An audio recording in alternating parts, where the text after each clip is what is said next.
I'm Ian Smith. Welcome to Shakespeare, Race, and Queer Sexuality, An Actor Speaks, Part 2 in our two-part colloquium in the Lafayette Shakespeare and Race series. In our first session, our panelists examined the intersection of race and queer sexuality in the practice of scholarship and teaching. Today, we have the great fortune to discuss the issues of race, gender, and queer sexuality with the acclaimed, classically trained actor Skylar Cooper in an interview that allows us to consider performance as a form of pedagogy. I welcome and introduce Skylar Cooper to our viewers and a group of students who have joined us for this session. We value the student presence since a major goal of the Shakespeare and Race series is to speak to professional scholars and graduate students and to expand that audience to include undergraduate communities of learning. If teaching race, gender, and queer sexuality matters, we must envision a larger community of learners for whom such conversations can prove culturally transformative. Higher education has a responsibility and a mandate to provide the kinds of intellectual experiences that will equip us to be cultural citizens, fluent in the social currency of race, gender, and queer sexuality. I'm also pleased to introduce Simone Chess, Associate Professor of English and Director of the Gender, Sexuality, and Women's Studies program at Wayne State University. Professor Chess will be conducting the interview with Skylar Cooper. The Shakespeare Race and Queer Sexuality Colloquium is sponsored by the Keefe Family Foundation and the Office of the President of Lafayette College.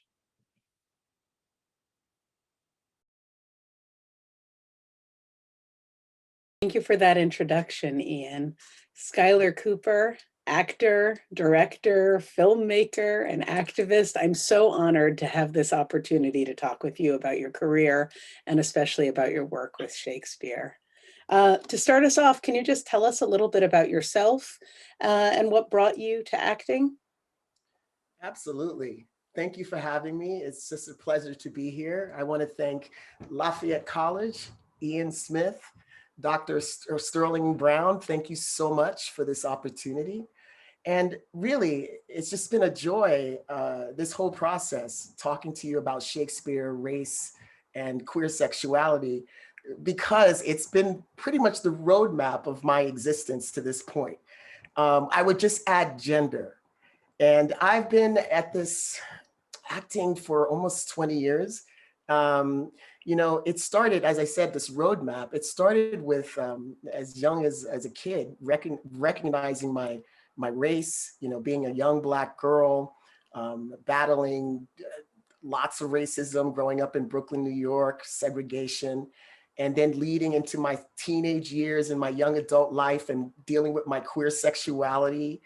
And then as a young adult, I'm at a point where I'm identifying that there's nothing wrong with being Black and there's absolutely nothing wrong with being queer, but recognizing that my story wasn't out there. And so Shakespeare became the thing that I realized, like, a lot of people stared at me because I was really putting myself out there in the world. Were they staring because I was queer? Were they staring because I was Black? And I thought, well, you know what? If people are going to stare at me, let them pay to stare at me. So I got into acting. And, you know, I didn't know that it would be Shakespeare. I just really wanted to tell stories about people like myself, you know, working in the high-tech industry, recognizing that there was not a lot of diversity there, although they had a diversity program, and just wanting to feel like I could make a difference in telling stories so people would know who I am as a person. So going into acting, it led to Shakespeare. But why I got to Shakespeare was because of the gender component. Shakespeare was the very few writers that didn't really require me to have a certain gender expression that I could be included in. And so Shakespeare led to my gender, which was playing both male and female roles because of my masculine female body at the time. I am, as you know, transgender. And it really helped me understand my own gender as an actor. And I think we talked about Hero Mars being that thing that opened my eyes to, oh, I'm a transgender actor. That's who I've been. So it really was a roadmap. And so just knowing what this discussion was about, I just really wanted to speak to it.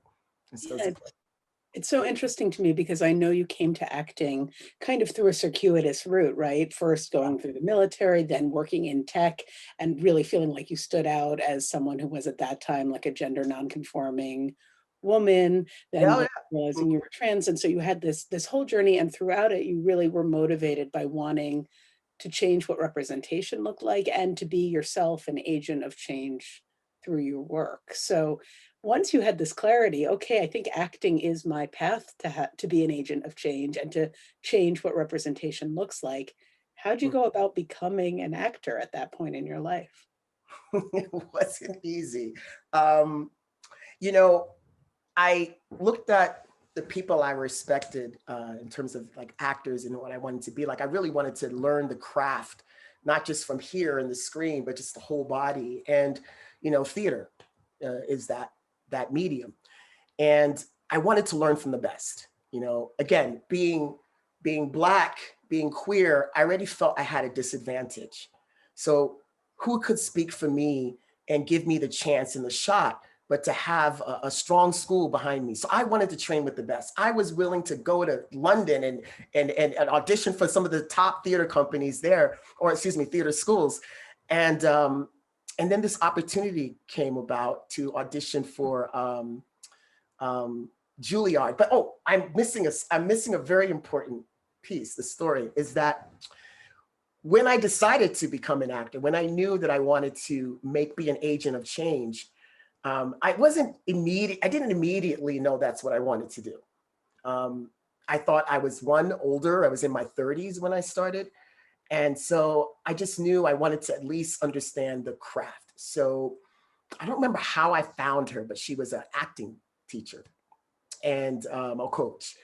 And so I went to her and I started learning basics of acting with her. But I think maybe 3 weeks in, I'll never forget, she came to me and she said, if you want to be an actor, you're going to have to change your body.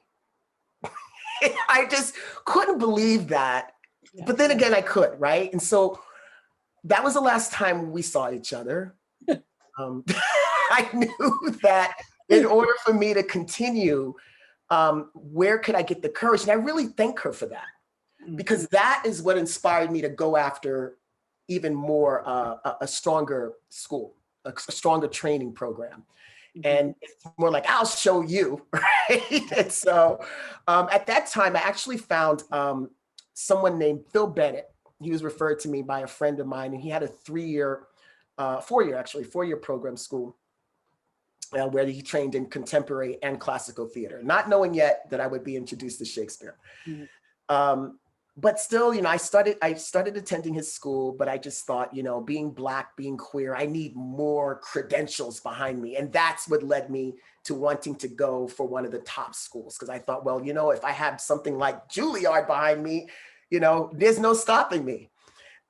So I did. In my 30s, I went up for Juilliard. And I remember a friend saying, you know, oh, Juilliard, when they come to your town, they only take like one person. And they're really only in their 20s, Skylar. So don't get your hopes up. And I'm like, well, what do I have to lose, right? So I go to the Juilliard audition, and I remember being actually was only one other Black person there. She was with her mom. She had dreadlocks. So I thought, oh, okay, that's promising. And so at Juilliard, what they do is they bring you into this big hall. It's normally at a big facility because it's a lot of students from pretty much a lot of schools. And so this was at the Davies Symphony Hall.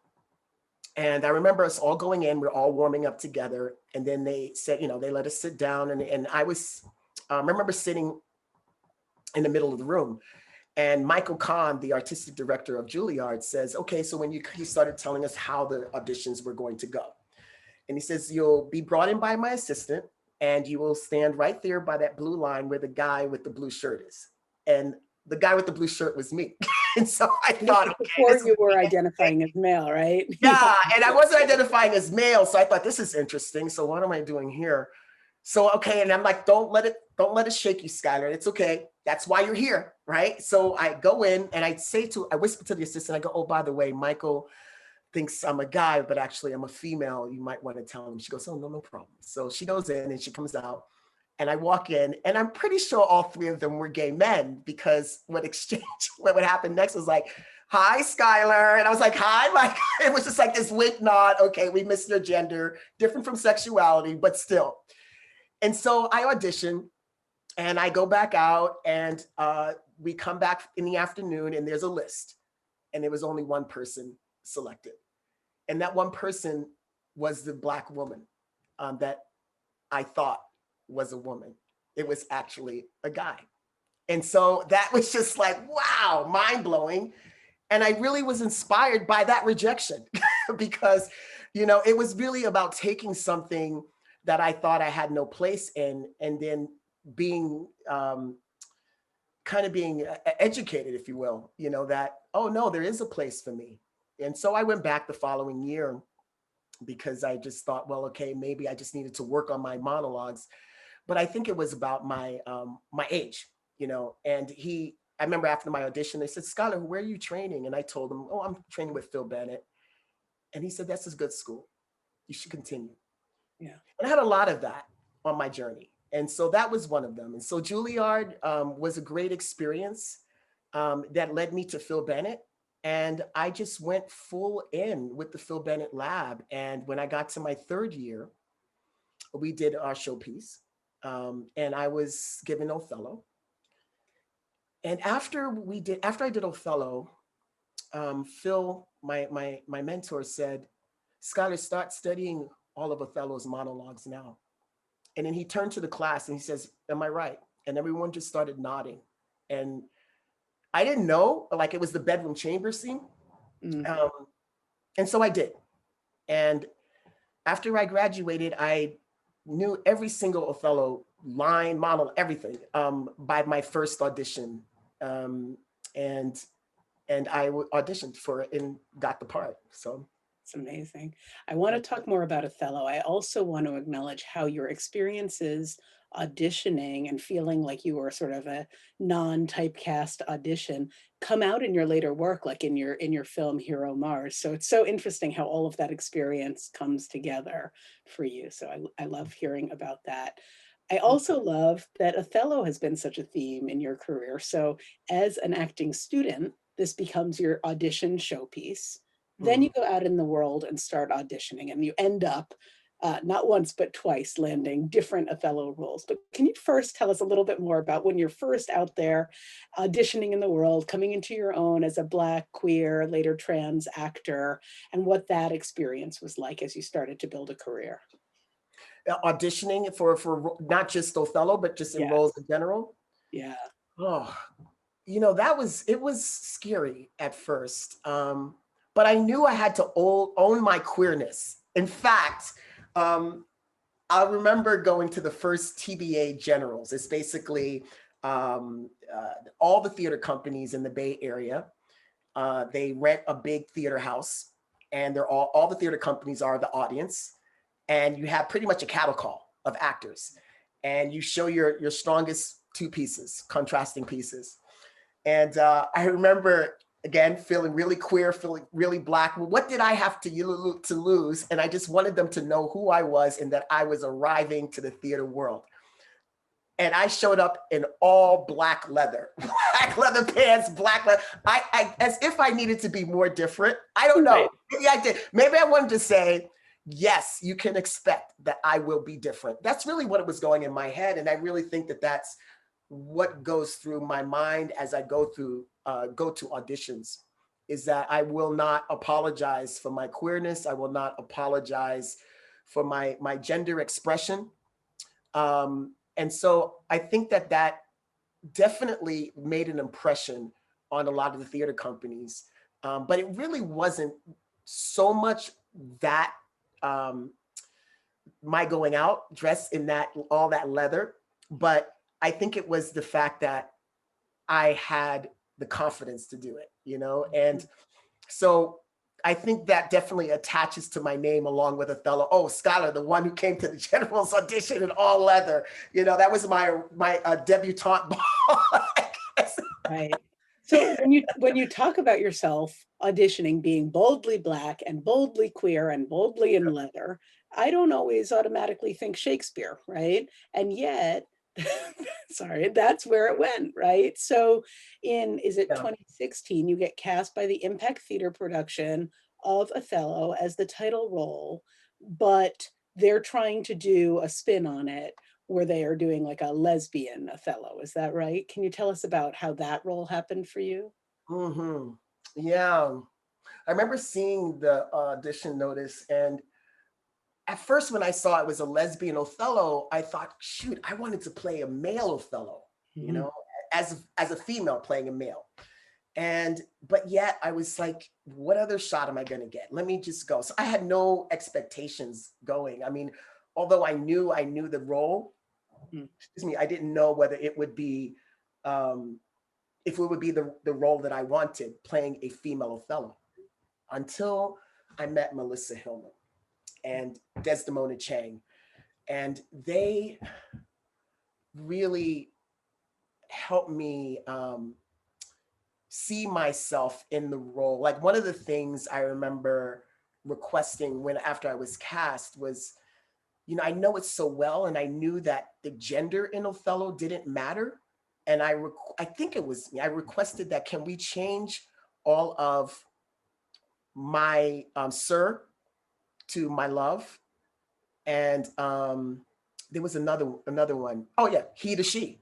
And that's it. We just changed those pronouns and it still worked. We didn't have to do anything, and it worked. And I felt like I could really embody Othello. Even though I wanted to play Othello as a male, I was able to hear my pronouns, express my Othello as the gender that I was. And even though I worked on Othello with a male lens, thinking I was going to do it with the male lens, it still worked, you know? And so I was really surprised by that. Yeah. And also setting it in the not too distant future was really helpful for me as a Black female masculine of center back then, because I felt like that would be the future. I could see myself as the future, you know, commander of a battalion, you know, and you would think that we would see that now today. That was 20 years ago. You do have women as commanders, but I don't know that I have seen or heard of any female commanders commanding the military forces. I don't, you know, a combat force.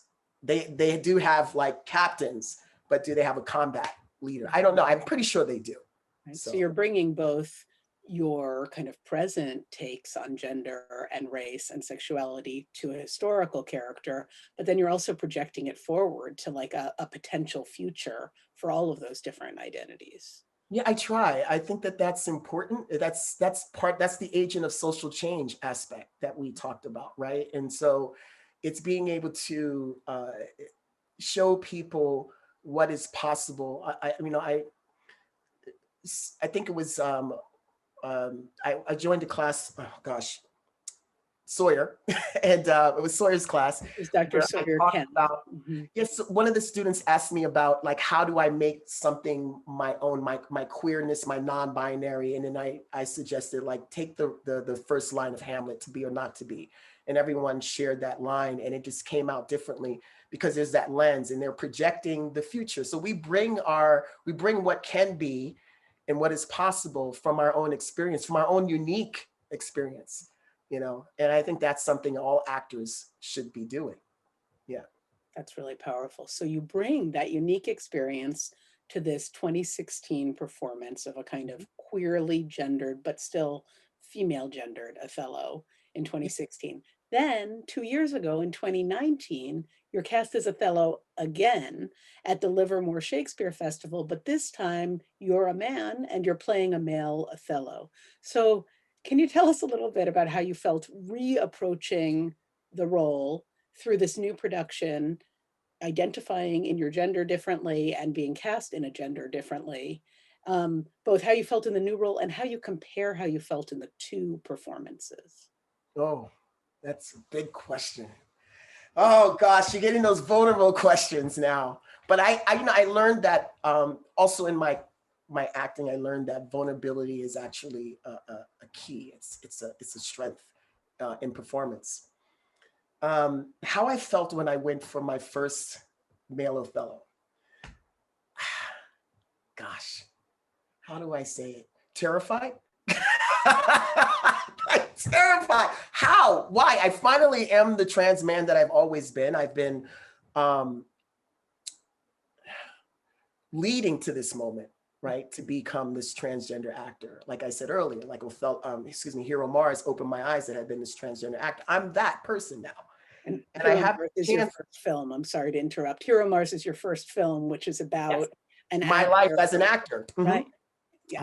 Right. And so I would have thought that when I went up for it, I would not have this fear.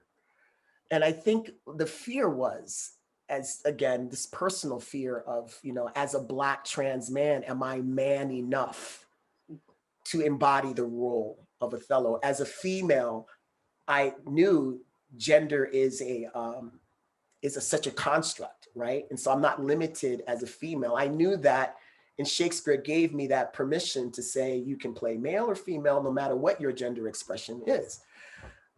But as a man, as a trans man portraying Othello, there were different kinds of pressures I put on myself that I think is born from society and what their idea of a Black man is, or a man in general. Can a man have a softness? Can a man have compassion? I wanted to keep those things that I found in Othello as a female. And when I played Othello in school, I wanted to bring them into the male Othello. Did I have permission to do that? Am I allowed to do that? Am I not man enough? And this is the internal dialogue. But I went in, and then I find out, to my surprise, that the director was a Black man. No pressure. Good luck. So now I'm just like, but I'm committed. And I knew that I remembered my mentor and what he said.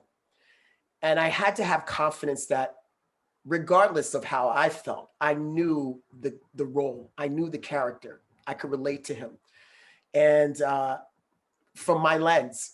And so that's what I did. I went in there and just did the part, and I didn't hear back for weeks, and I was concerned. I was like, oh, I remember writing the artistic director, and she was in Prague, I guess, for a Shakespeare convention. She goes, oh no, we're actually gonna reach out to you. I'll be back in a couple of weeks. And I said, okay, no problem. And of course, I found out I got the role. And I was just so honored, and working with Michael Wayne Rice, who's just a genius, was such a great experience. So.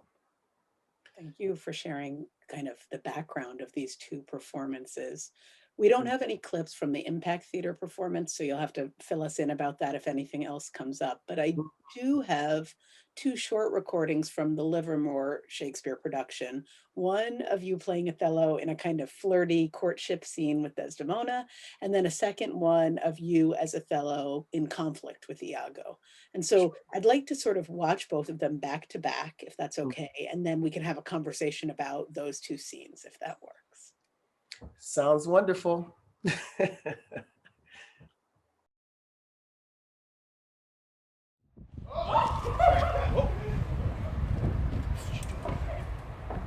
Oh my fair warrior. My dear Othello.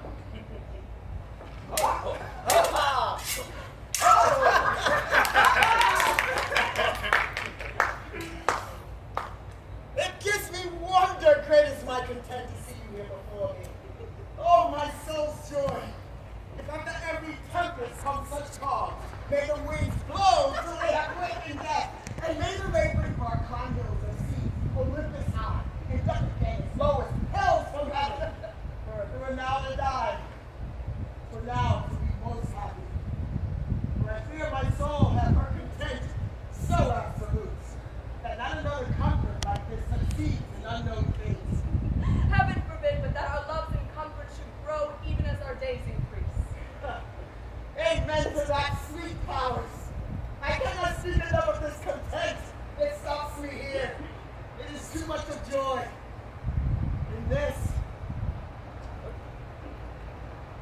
Oh, you are well tuned now. And this, the greatest discords be that e'er our hearts shall make. But I will set down the pegs that make this music as honest as I am. Come with us to the castle. New strength!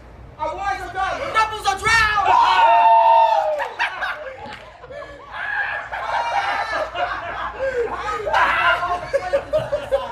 Honey, the sweet mouth I am here in Sumter. I found good love amongst them. Oh, my sweet. I prattle out of fashion and guilt in mine own confidence. It is Othello's pleasure, our noble and valiant general, that upon certain tidings now arrived, importing the mere perdition of the Confederate fleets, every man put himself into jail. May do something. False to me! No, no, General. No more of that. Avance, be gone! Done! Thou hast set me on the rack! I swear 'tis better to be much abused than to know but a little. Oh, now, my lord. What sense had I for stolen hours of loss? I saw it not, thought it not, it harmed not me. Oh, now, forever, farewell the tranquil mind, farewell content, farewell the pluming truth, and the big wars that make ambition virtue. Oh, farewell, Othello's occupation's gone.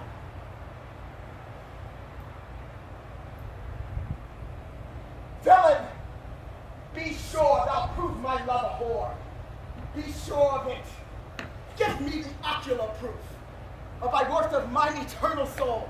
Thou hast better have been born a dog than answer my wage grant. It's come to this? Make me see it, or at least so prove it, that the probation bear no hinge, nor loop to hang a doubt on, or woe upon thy life. If thou dost slander her and torture me, never pray more, abandon all remorse. On horror's head, horrors accumulate, through deeds that make heaven weep, all earth amazed. But nothing canst thou to damnation add greater than that. No! Christ! No! Heaven, forgive me! Are you a man? Have you a soul or sense?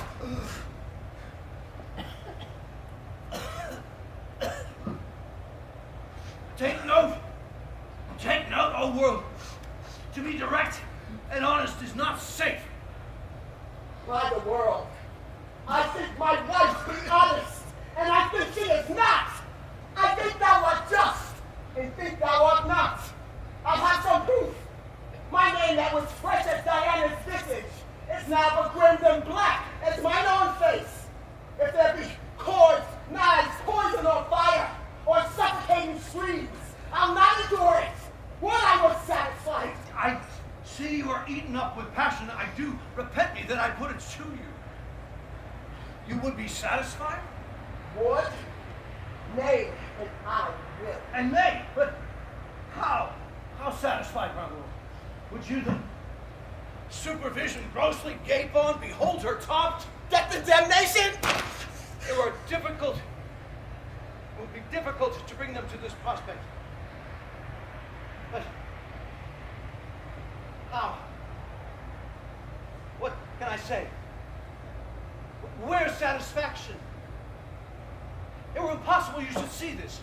Were they as prime as goats, as hot as monkeys, as salt as wolves in pride, or fools as drunk as ignorance made drunk?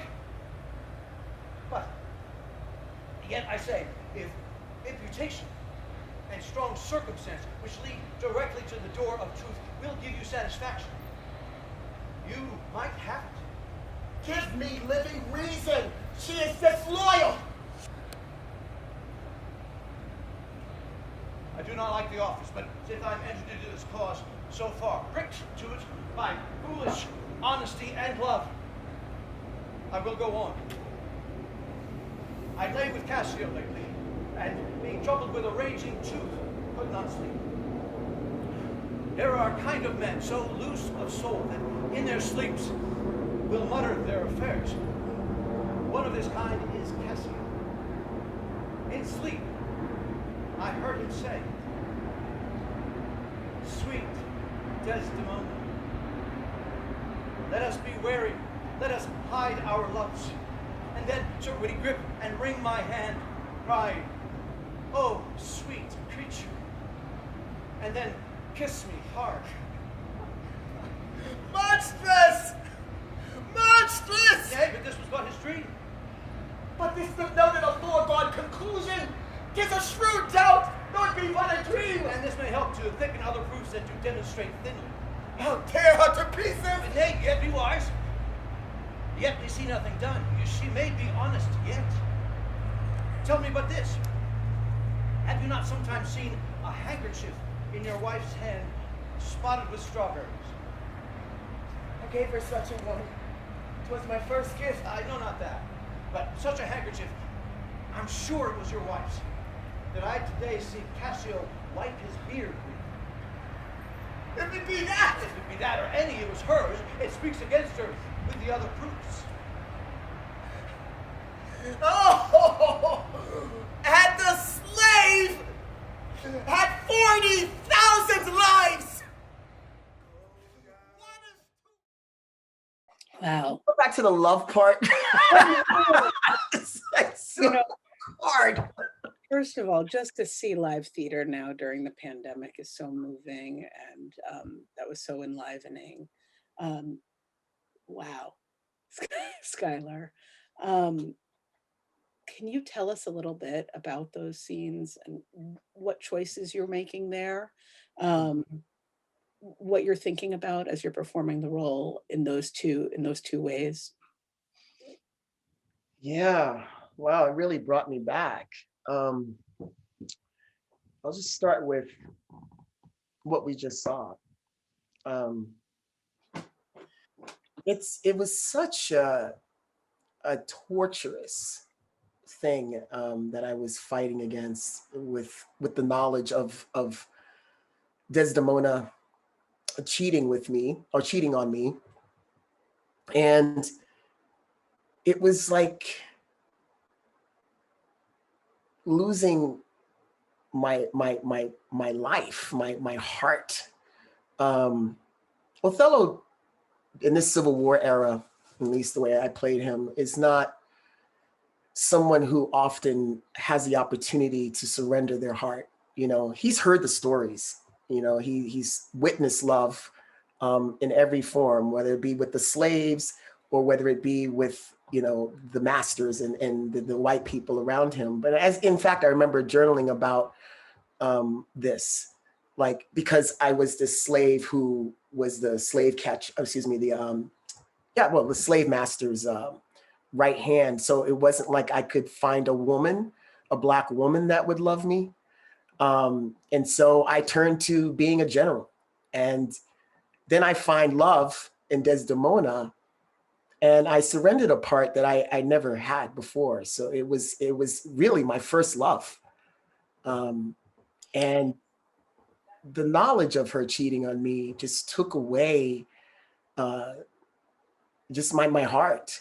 And so I tried to go at this scene struggling to hold on to it and not let it go. Really, actually, if you notice, I'm out there just like, it's him, he's lying, you know? And when I say, give me living reason, she's disloyal.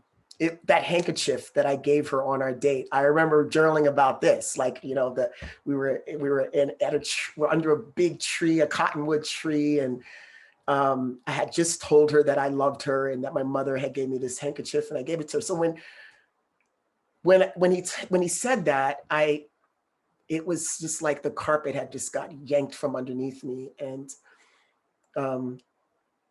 that really, it had to let go, that I was not lovable. It also, in this production, it tapped into, I think we were talking about this, like it tapped into my manhood as Othello.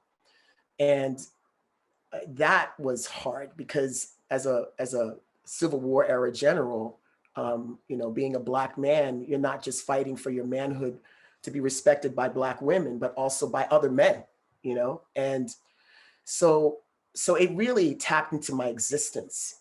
And I just felt at that point, it was time to kill that idea. It just the toxicity wasn't necessarily me.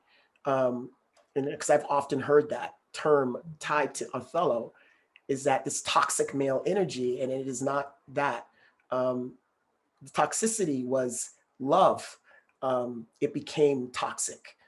And so for me, the concept of it, finally surrendering myself to it, and the idea of it became toxic.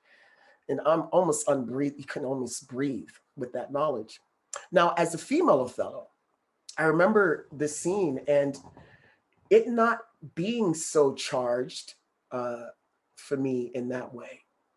And in fact, I don't believe I was as aggressive as I was with Iago in this scene as I was with Iago as a female commander. And also it was what the actor gave me. And, but it was until again, the handkerchief was the thing.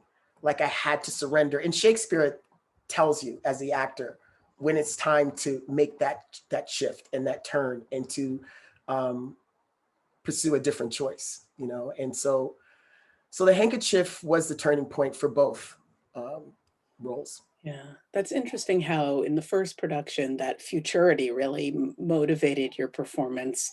And because the second production was set in the Civil War, you had this deep sense of American history in addition to the British history that comes with Shakespeare. And then all of that mapping onto your identities in your own kind of place and time. So what an interesting connection. And then, yeah, I really saw that movement in the two pieces, from Othello belonging at the center of the party, in love, to that loneliness that you embody in the second piece, and how physical you made that, the physical choices you made in your body to do that. Yes. So that was definitely, and I'll speak to the first piece. And so, yes, the first piece was just the joy of love, really surrendering. And thinking about it, for Othello to display, Shakespeare writing, Othello displaying his affection in front of everyone, that's a huge thing. That's a huge statement. So clearly this is someone who just consumed his heart. He would just express his undying love for Othello, for Desdemona, excuse me, for Othello, his undying love for Desdemona in front of his troops, in front of the dignitaries. It says a lot about how much she meant to him. And so that was life for Othello, So it's to be that vulnerable, in front of folks. It was, and it really, especially the theater in the round too, where people are behind you and in front. The actor is vulnerable, and the character too. Really interesting. Do you want to say anything about how you felt when the reviews came out for either or both of these performances? I noticed the reviews when I was playing Othello as a female, more geared toward my body. And I thought, wow, what about my craft? Because I know that the show didn't sell out every night from the time that we opened till it closed and then toured, because people just wanted to see my body or see me do chin-ups. I think it's because of what I did. And I know that it's not because when I was, I think it was like our first week, and there was this woman who showed up in the theater covered in Shakespeare buttons from head to toe. And I'm like, oh my gosh, she's gonna hate this. She's gonna hate this production.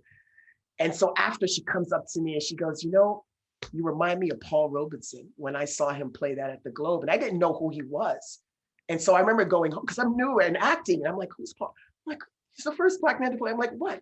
And she, I know it wasn't because of that, right? And I know it wasn't because people who just came from London and saw the Royal Shakespeare Company do Othello and said, your Othello was by far better. And they we fell asleep. Really? But yet the reviews just focused on my body and not my craft. And so that played a number in terms of, am I saying anything as an actor? Is there a place for me in classical theater? It definitely played. I tend not to read reviews though. And so when I did Othello as a male, I'm pretty certain I didn't read many reviews. Maybe the first one, Lily Janiak,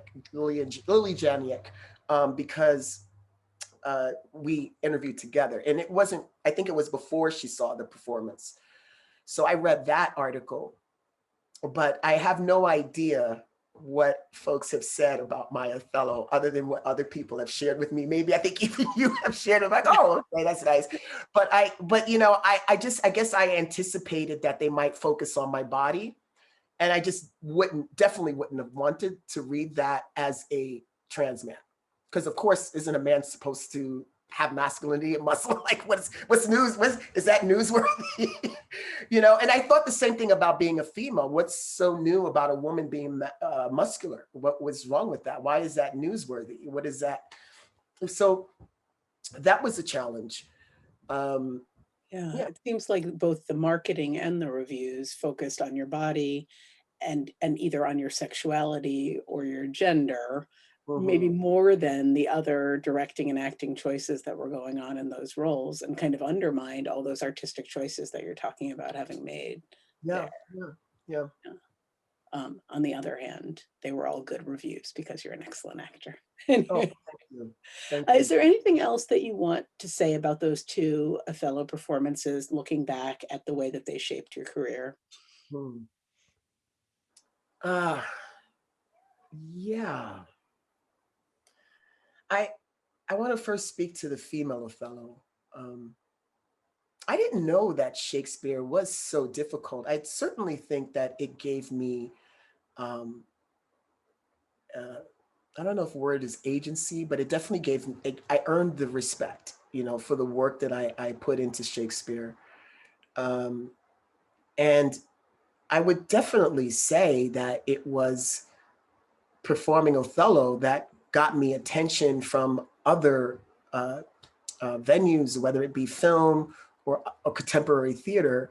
It was because of that. And so I'm grateful to it, and I'm grateful to how it allowed me to see my place with gender and playing male and female roles. In fact, I would definitely say it inspired that. I was that actor who would go to male auditions and be the only female there. Like, she was like, watch out for Skylar, you know, he'll be there. I now, at that time, was she. In fact, I remember going to an audition in Marin Theater Company. And David Diggs, he was in Hamlet. I don't know if you know who he is, but not Hamlet, excuse me. He was in Hamilton, the Broadway production of Hamilton. He's doing so great. And I remember seeing David, and he and I met at that audition. And we've been friends since. I mean, I don't see and talk to him very much, but I've made friends even by doing that, you know, and I think I have stuck out in a lot of actors' minds in terms of the courage it takes to do that, to go to an audition that is strictly male and be the only female there. It also allowed me to change and make choices about female roles I would go for, you know, and how their gender expression is portrayed. You know, it's not to say that there's only one female gender expression, which is feminine. There can also be masculine. So it gave me that license to be able to go and do that and say, you know, this character can be a masculine female as well. Yeah. Thank you for that. So I love talking about your past performances, and I know that we're going to have a lot of questions about those performances. But before we go to the Q&A, can you tell us a little bit more about what you're working on now and what you're thinking about looking forward in your career? What we're at Q&A? No, we're at what you're working on now. Yeah. Oh gosh. You know, a number of things. I am working on my film. Worthy of Survival, and it is a bit about my experience when I was in the military, and it also deals with the Civil War era. What I noticed when I started writing this script was that there weren't a lot of stories about Black women being inspired by other Black women. And so, of course, I'm a trans man now, but it doesn't change me as an artist wanting to see that. So yes, when I started the story, it was for that and that reason. And then also speaking to generational trauma in this country. And so I wanted to tell a story where you would see that. You would see our ancestors, someone from the Civil War era, because not all of them were victims. You have Sojourner Truth, you have Harriet Tubman, Frederick Douglass, you had people living during a time that was very, very difficult for Black people. And then I wanted to take someone in the present day who's struggling with their skin, their sexuality, and be inspired by someone who had nothing and did something similar. So this is based off of a true story. This person in the past, her name was Mary Fields.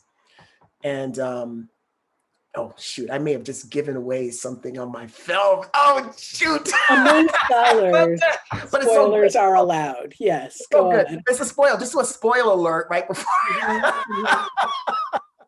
But yeah, so I wanted to see that. I wanted to see this true character who was an anti-hero. You know, she was well over 6 feet tall, smoked long black cigars, drank whiskey, carried 2 6-shooters. But the thing is that for someone like me, I don't think, wow, because, you know, we have badasses in every race, every gender, right? It's not that, it's how they got that way. And so when she was described by the Ursuline nuns, when she arrived in their journals, I was just like, how did she get the Civil War? She was born in 1832. She was born a slave, and she didn't get that from women. And so I knew what she did. And because I studied the Civil War era, I knew what I would have done because not all slaves got their freedom when Lincoln passed the Emancipation Proclamation. And I think that's who she was. I filled in the blanks in this story that I wrote. And I tried to do it by having us learn about how she became Mary Fields. Mm-hmm. And so this young Black veteran is learning the story. So it's a story of past and present, you know, and I've had people see the teaser, which is not the story. Mm-hmm. And they say, wow, it's so intense. And I'm like, yeah, you know, it is, but it's not the story. And the scene does start intense for my character because you have to see where they came from. So you have to establish that before you can see, wow, you know, so it's not just I don't do gratuitous violence for the sake of violence. Mm-hmm. There's a reason for that. It's establishing something, and then it just grows from there. So I hope that people will give the film a shot. There's the through line, right? You're a change maker and you're a time traveler, right? There's this historical blending in your classical work and now in your filmmaking too. It's so interesting and wonderful to see. Do you think there's any more Shakespeare in your future, Skylar? You know, yes, I do. I definitely know there's theater in my future. After we're done with the shoot, I'm back to my one-man show. I think I talked about that a little bit, which is also a full journey, a scope of my work on theater. But what we're thinking about doing is incorporating the films that I've done within the theater because they are very much tied to who I am, my experience. So I think that that's going to be immediately next. I am certain that Shakespeare is a part of that. And I will be exploring some new Shakespeare works. Somebody kind of put a bug in my ear about Macbeth. And I might start that process. It'll take me some time to step into that character, but I'm open to the challenge. Wonderful and exciting. I think on that note of open to the challenge, maybe we can transition to talking a little bit with the Lafayette College students who are here, who I'm sure have lots of great questions about your career. Thank you. Thank you. Thank you, Simone. This is fantastic. Thank you. It has been so fun. Here come the students. Are we all here now? So I am not able to use the chat. So I guess maybe, is there someone who'd like to start with a question? And then after that, I'll just sort of call on you as I see you use your raised hands or whatever. Becca, why don't you start?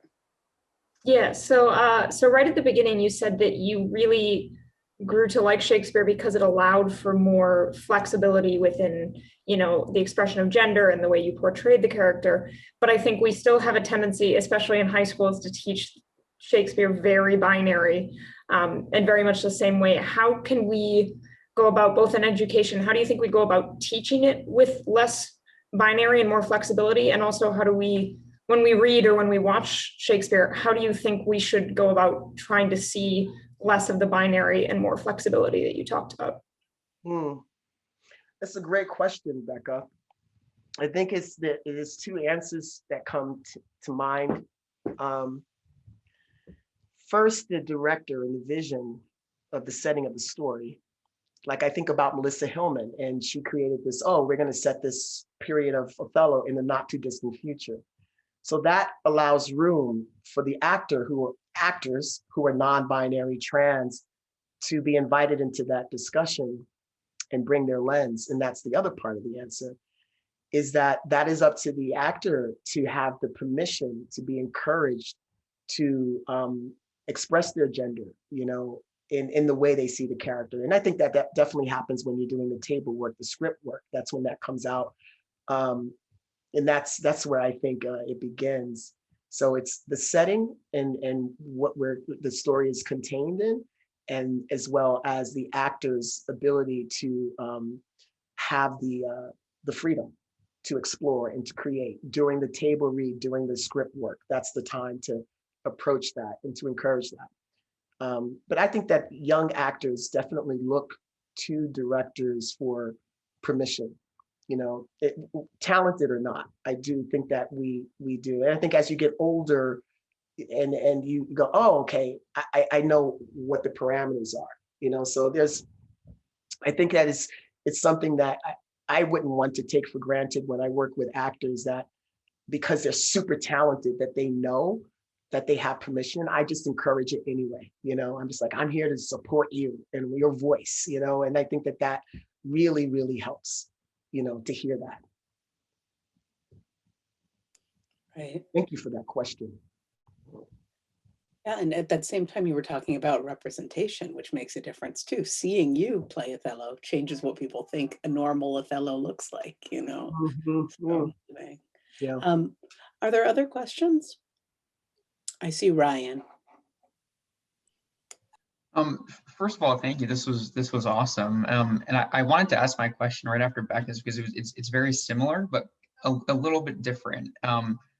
Like Becca, I wrote down the quote where you said that kind of playing in Shakespeare gave you the permission to play kind of different genders.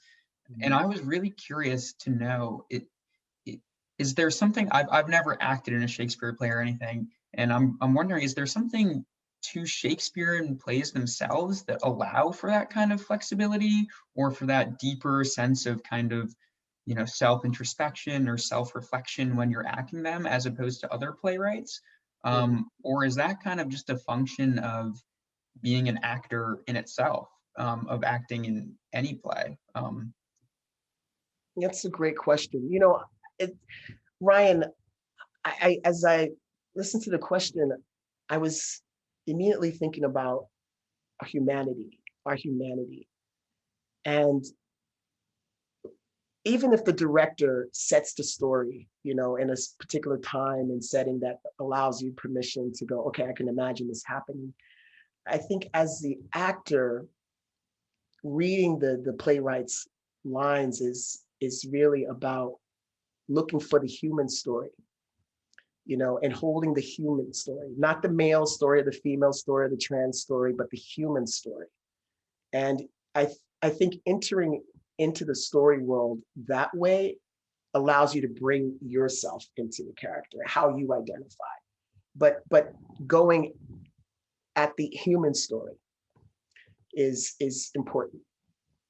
It's important. And that's what I feel allows for like an evergreen, performance story. That's where evergreen comes forth, and it never dies. Yeah.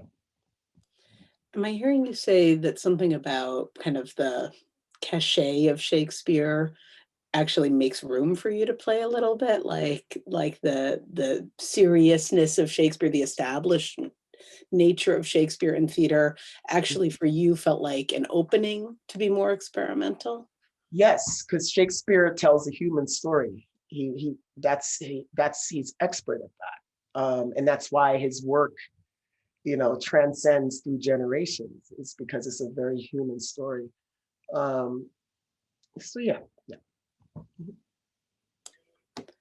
Oh, there was something though that I wanted to kind of circle back to. It's the how I felt as a transgender male with reviews. Mm-hmm. And there was something that I did recall, which kind of harkened me back to when I saw, reviews about my body, and it was the scars, my scars on my chest. And it's like, oh, please don't make it be about my trans, just don't let it be about the trans man who's playing the male, but, this actor who's playing the male. So, but, this is also why I think reviews are not something that an actor should be looking at to see if they're making the right choice. Like you really shouldn't. That's just a death trap. It just never stops. So I wouldn't say I'm anti-review, but I don't know that it serves definitely during the performance. Because at that point, the die is cast. You're in it, and you shouldn't be informing your performance by someone who may not liked it or loved it. You shouldn't inform it from that. You should always be present with your scene partners. And that's really about the cohesive cast, Right. Yeah. Even if people were saying positive things about your scars or about your body, for you, that felt like it was taking away from the role that you were inhabiting, as you've described it to me. Thank you for that. Yeah. What other questions do people have? Eric? Yeah, Eric. Sure. Well, Skylar, I think you just answered this a little bit in your last little bit right there. But I was going to ask earlier, you had told me, you're kind of giving me the advice, filmmaker to filmmaker, saying that if you tap into your voice, your own voice, you'll always find inspiration. It'll be like the seed that grows. And after having watched Hero Mars, which I loved, and then after reading a bit about your one-man play as well, I wanted to ask, what are the hard parts of tapping into your voice? What are the parts that hit back? And I mean, like I said, the reviews, I mean, that's one aspect of tapping into your own voice, making it so personal that could make it harder to, once again, let that inspiration grow. So I just kind of wanted to hear from you some of the struggles you found trying to tap into that voice, whether it be within yourself, whether it be within your one-man play, trying to portray other characters in your life. Yeah, I guess I'm rambling now. So I'll leave the question at that. You're not at all, Eric. I talked about inspiration earlier before the call, and I remember reading somewhere, it was like a great work of art moves you. And if you're moved, that's when you know you're doing the right work. If you're moved, inspired, right? It's the same thing. And so I think that is the way to know that you're on the right track, is your inspiration. And sometimes there'll be times when you're just like, I'm putting my all out and I'm not getting it. I don't know. It's like the universe is not, it's so quiet out there, but at the end of the day, you go to sleep and you lay down and you think about your day. You think about what you did, and it's like, if you're saying, I'm glad I did that, then that's the thing. That's the thing that leads you to the next. So it is really a seed that's within that grows, and trusting it. Sometimes just putting it out in the universe, and whether you're scared, inspired, whatever, it's just putting it out there. I believe that sometimes you don't have to do anything. It just comes. And I think recently someone asked me, like, how do you get through difficult times and when you're unsure of something? And I remember saying, I just release it. Like rejection, I release it. And not almost always, I will ultimately receive the gift. Like I shared that story about losing the actor, to a commercial. And I knew that, well, I just know I have to keep looking for the next actor. And I can't control, whether this actor is going to get it or not. I just have to do my part.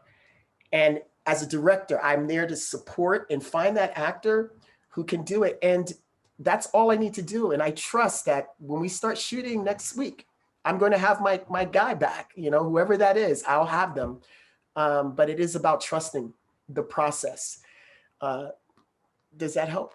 Yeah, absolutely. And I would say that, I mean, it even sounds like you're saying a little bit of like trusting the process, but also trusting yourself. And I think that plays into what you said about the reviews. If you start reading the reviews, you start trying to change your inner voice to match those reviews, make those people happy, then it's not your inner voice anymore.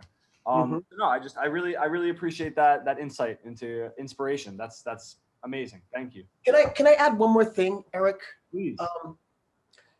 So when you make a choice, whether it's the right one or the wrong one, you still have to make the choice. So if it's wrong, the only way you can correct it is to make the choice, right? And go, oh, that was wrong, right? And so there's growth. But you have to make the choice. And that's life. Life is about making choices. It's not about right or wrong. It's about making choices and then allowing the choices to manifest. And whether they manifest a positive thing, great. Keep making choices. Whether they manifest the wrong thing, make a different choice, but keep going, right? It's just about choices. Amazing. Thank you. I love that question about the cost and stakes of having the kind of integrity and bringing your whole self to the process that you do. And I love also the spin on it. Like, yeah, there are costs and stakes, but here's what you get for that. That's so moving, Skylar. Are there other questions? Sarah. Sarah. Thank you so much for this talk. It was very fascinating. So you had mentioned earlier that a really important thing as an actor is to allow yourself to be vulnerable. How do you allow yourself to be vulnerable as a character that speaks so deeply to you, like with Othello?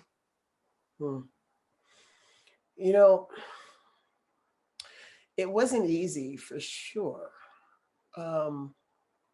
Allowing myself to be vulnerable as Othello was, as the actor, to kind of say, I'm going to be there with you. I'm going to take your story and I'm going to present it to the world. As the actor saying, we're going to have to be vulnerable. The actor knows what this character needs. So the actor has to make the choice for the character. And then again, choices, right? So you go forth and you do it in defense of the character. If you're able to put it in those terms, I think it really allows you to open up. It's like, I'm doing this for my character. My character needs to be here in this moment. I'm not making any judgment. This is what my character needs, because that's your job as an actor. You're there to defend your character. So that's how that's how I found out. It was doing it over and over again and understanding what was working. And I was like, wow, I was really reaching people when I was making those choices for my character. I was like, Othello, you need this. I'm sorry, but this is what we need to do. Yeah. I love that idea of speaking to Othello as you are Othello. That's so interesting and moving. Yeah. Sabrina, you had a hand before. Yeah, first of all, thank you so much for being here. I've loved hearing you speak. You're very interesting. And I watched the trailer of your upcoming film and it looks so fantastic. I can't wait to see it. And you talked about how it deals with the generational trauma that plagues Black bodies in this country. And Othello is obviously a play that brings up so much racial tension and comments on the Black experience as well. So I was wondering if you carried anything you learned from playing Othello into the writing of your next project.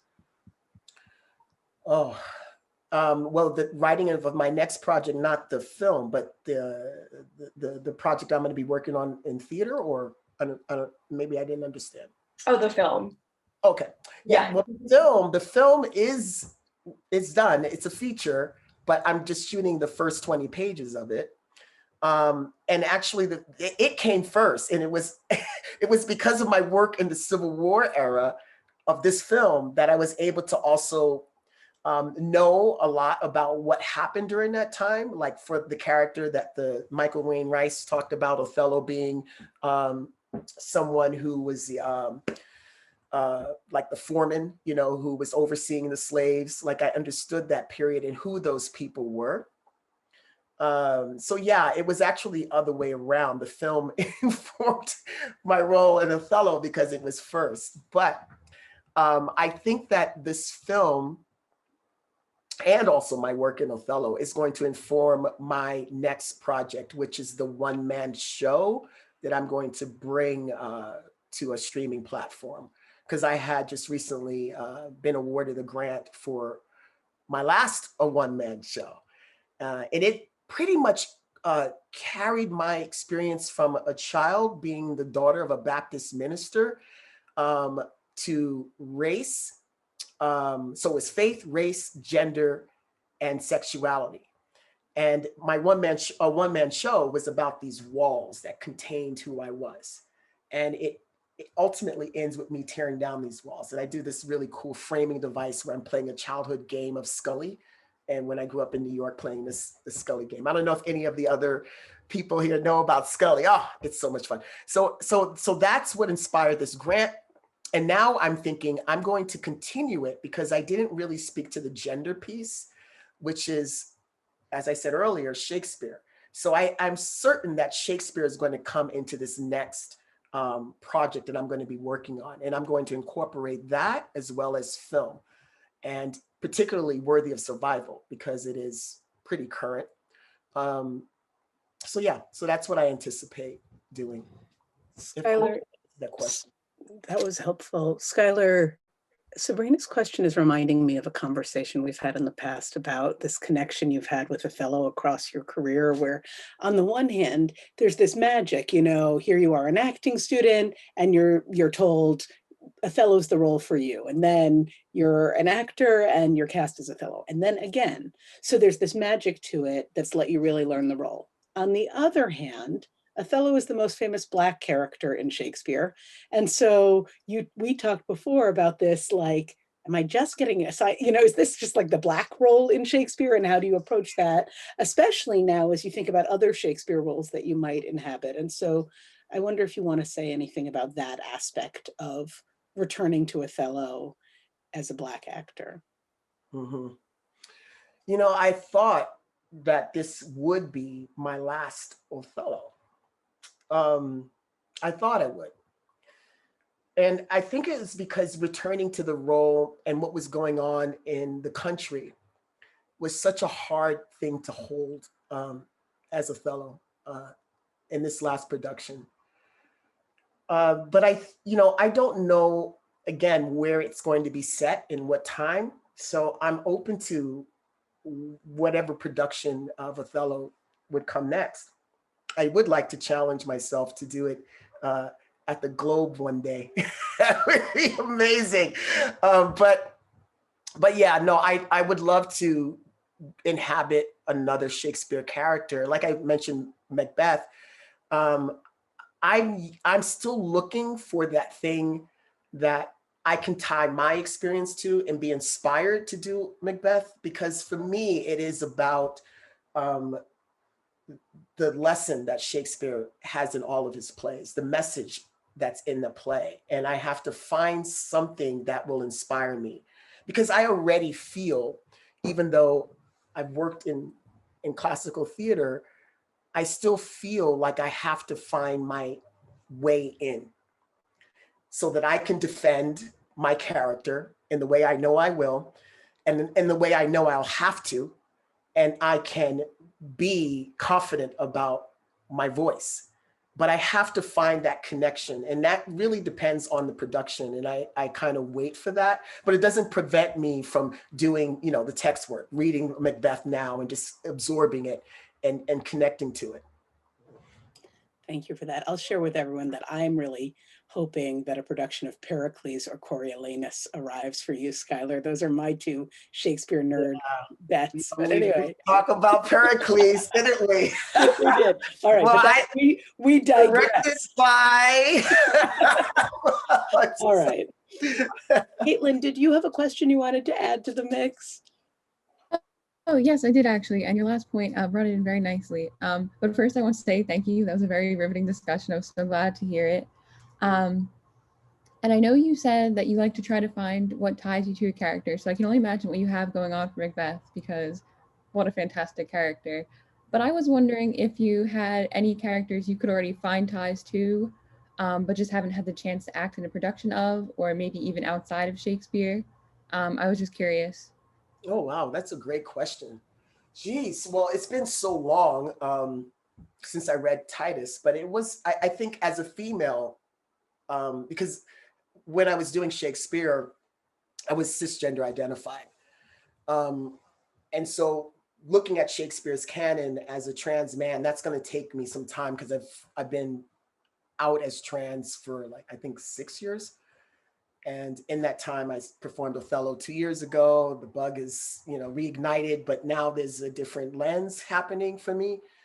But when I think about when I was cisgender playing it, I would have to say it was Tamara, was a role that I wanted to explore. And I think in part because of the strength of her, not necessarily of, you know, what she represented, you know, because I really wanted to bring a different lens of a strong woman, but also to challenge myself as a trans man. Is there a woman that I want to play? I don't know. Look, hey, look, you women better watch out.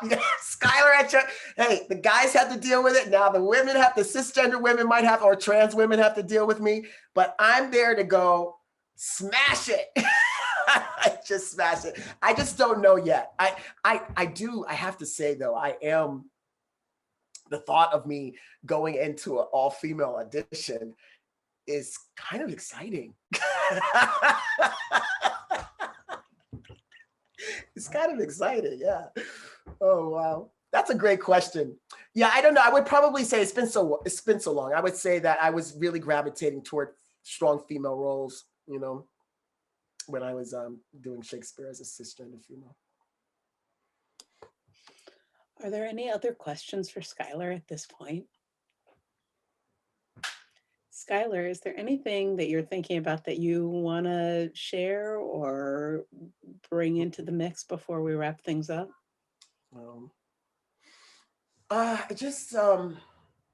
Just my gratitude for this opportunity. You know, I talk about vulnerability and how important it is. And, you know, I was told by someone that you arrived before your time. And it does seem to be the thing for me. Like, I just missed Juilliard. Oh, I didn't even mention, like, Hero Mars actually was called into the second round, like my first film for the AFI directing program, which is like the top film school in the country. And I remember having that interview, and, you know, after the guy said, you know, as I was leaving, it's Skylar, I want you to know you did a really good interview. And I said, oh, thank you. And I knew that one of the questions was about how did I feel about being in a school when predominantly the student body is in their 20s and I was in my 30s. And so I just always felt like I was just, you know, ahead in some ways, and yet in other ways behind. And, you know, when I look back and I see when I get to talk about what I've done, it really is such a magical gift, you know, because I didn't know that's what I would be doing. And I feel like my work is inspiring me to have these kinds of discussions and analyze, you know, queer, Black sexuality. That's why when I read this this class was about Shakespeare, race, gender, I'm sorry, not gender, but I added gender and sexuality. I was like, this is why I'm doing what I'm doing. So constantly inspired and just wanting to remain open to this process. I really am excited about my next project and how I'm going to incorporate the work I'm doing in film and theater. And so so that's kind of where that's what I'm excited about. Skylar, we're so grateful too. You know, as people who study Shakespeare, we don't always get to talk to the people who keep Shakespeare alive through their practice, and learning about you and the way that you make art changes the way that we think about what we do. And so we're really grateful to you for that work and for being here with us. Thank you so much. Thank you for having me. This has been just a pure joy, a pleasure, and an honor. Thank you.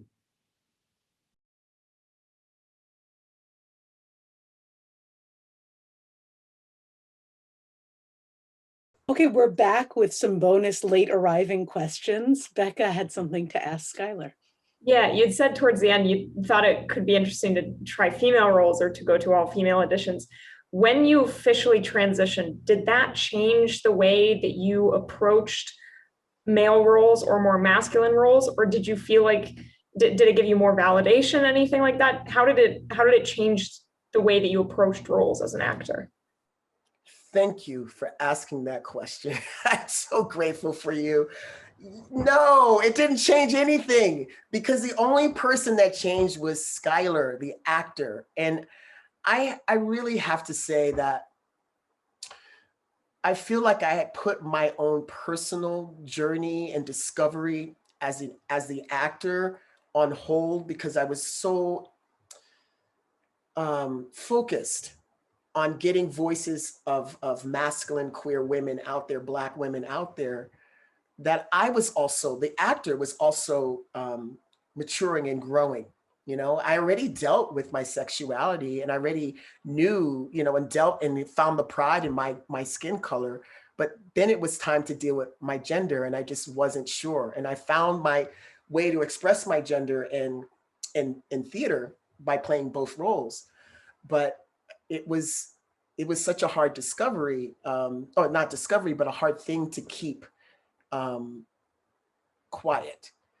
And I say that because I remember like being on stage, and oftentimes the stage managers would say, okay, ladies and gentlemen, and I would always say, and Skylar, because I just didn't see myself in either one. I forgot to share this with you, Simone, that I would always say that, whether I would say it vocally or I would say it under my breath, because I needed to see and hear myself there. And I just didn't like being put in this or that. And that was just early on. So as a trans man, I feel the same thing. I'm open to playing male and female roles. It doesn't stop my craft or my choices that I want to make. It's just that I had to honor myself. I recall only one thing that I saw. Well, actually, I saw a couple things, but when I came out as trans, in the lesbian community, I saw this person changed a really nice article that they had wrote about me years ago, and I had posted it on my website. And my friend who was putting up my website said, Skylar, did you read this article that this person wrote about you? I go, no, it's this great article. She goes, you might want to check it again. And it said something like I was a traitor. It had that kind of thing, you know, like I just turned, and this is a queer woman. And so I thought, wow, you know, you mean I honor myself as the person, as the actor, and you just trash my work? Like but I wouldn't let that review dictate the work that I did. And I can't do that, you know, going forward. I also, unlike a lot of trans men, I can't cover up or keep aside the work I've done as a Black cisgendered woman. There's no way. I'm building on it, you know, and proudly. And so, of course, for me as the actor, I'm thinking, how do I build on that? How do I keep doing the thing I was doing when I was just do it. You know, just do it. If I find a female character role that I want to play, I promise you, I will go for that audition. If I'm inspired by it, I will go for that audition. If I feel it needs to happen, I will go to that audition. So, but that's, I'm pretty certain that I'm not going to change my approach. In fact, I'm playing this character that I had to do a spoiler alert earlier on, that you guys know it. It's like, so there was a reveal of that character that is no longer in the film. And that reveal, now I realize, as a transgender man, most people are not going to know how I'm playing this character. You know, is Skylar playing it as a female, as a male? Because when you meet my character, I'm in men's clothes. So I'm already trying to infuse my work as a transgender actor and go, what characters do we have in history that may not have been trans, but a transgender person could bring their lens to, you know? And so that's already happening right now, Becca. And that's lovely. It's lovely. I'm watching that unfold. So I wish somebody else wrote it instead of me, but I discovered that within my writing. You know, again, I wrote this script when I was a cisgendered woman, but then I was like, oh, wow, why don't I just play this way, you know, and let people discover who my character is in the film later on. They won't know that in the short. So I'm glad we came back for that one. Thank you for the openness that you bring to your career in the past and moving forward, because it is such important representation. Thank you. Thank you so much.